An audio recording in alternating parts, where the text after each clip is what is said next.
मित्रों, friends, actually I feel very delighted when I address the or I get the opportunity to address this gathering of you all on this channel, the bright young minds who can think of new things and in the future time.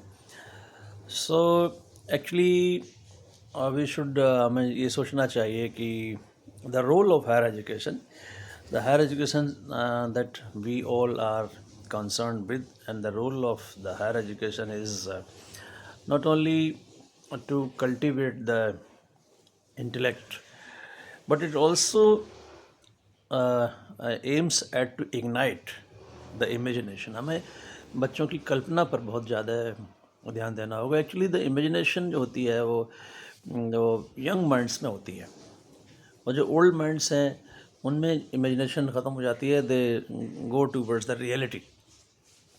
सो जितने भी the big jobs, बड़े बड़े जितने भी काम हैं, they are done by the young mind. So इस समय why I am delighted since I am just addressing the young people like you.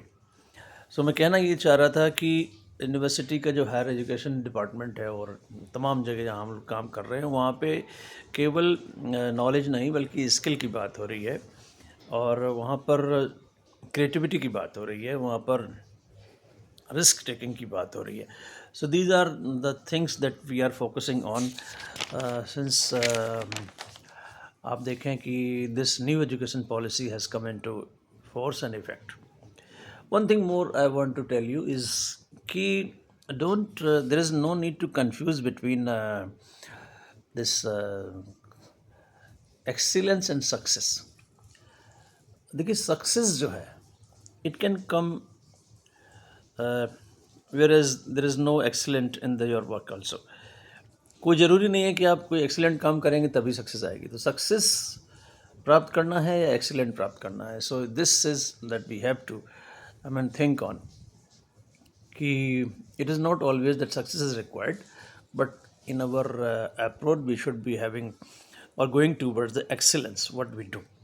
तो इस तरह की कुछ बातें हैं जिस पर हमें ध्यान देना होगा, और मैं चाहता हूँ कि हम और आप मिलकर जो नई शिक्षा नीति की जो बातें हैं, जिसमें कि आप देखें कि केवल एकेडमिक्स की बात नहीं है बल्कि ट्रांसफ़र वैल्यूज़ है ना, और जो स्किल की बात मैं बार बार आपके साथ उठाना चाह रहा हूँ, उस पर ध्यान देने की आवश्यकता है. So it is not only knowledge but also skill that is required.